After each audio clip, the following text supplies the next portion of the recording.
Sorry, pagod lang ako. Alam mo naman, halos walang oras yung inabot ng operasyon ko. Pero hindi enough reason yun para sigawan mo ko.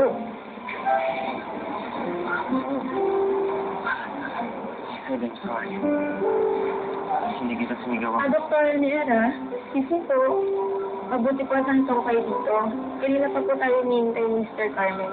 Sige, susunod na ako. Okay po.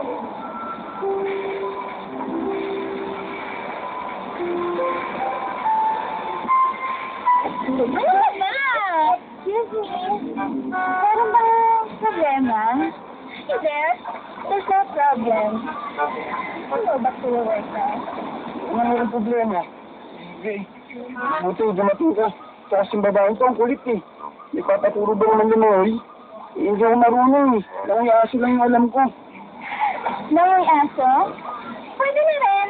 Pwede mo na akong i-rescue nun in case na malunod ako. Dapat bantayan mo ako. Di ba, miss? I suppose you're an employee here. Yes, I am. At meron din ako mga ilang bagay na gustong sabihin sa'yo. Unang-una, itong lalaking to, hindi siya lifeguard dito. Kaya hindi niya trabaho ang bantayan ka o samahan ka habang nag-swimming. And secondly, this guy you're insisting to teach you is already taken.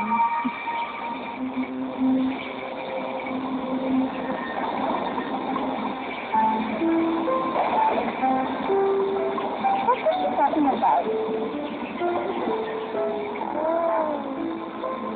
Sila?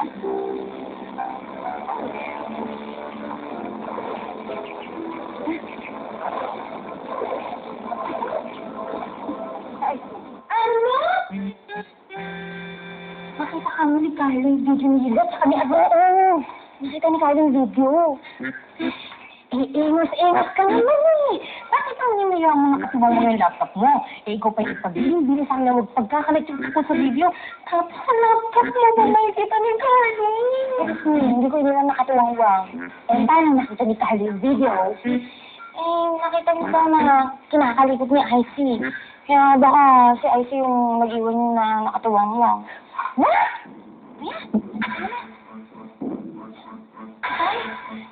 Kita na IC yung video. Ay, dito ka. Sigurado ka bang hindi nga panood ni IC yung video ni Hila? Hindi naman siguro. Kung tinakita kayo, hindi ka naman nakita yung video. Tsaka, kung nakita niyo, hindi sigurado nagwala na yun. My phone ko. Huwag mo pagkakalat yung tungkol sa video, ha? Sige ka. Gusto mong daga ng kanigwalan? Oo naman. Kaya ko mapisak, no? Ako na naman. Gulungan ko yung tatlo dyan, eh. Bye-bye. Hi, girls.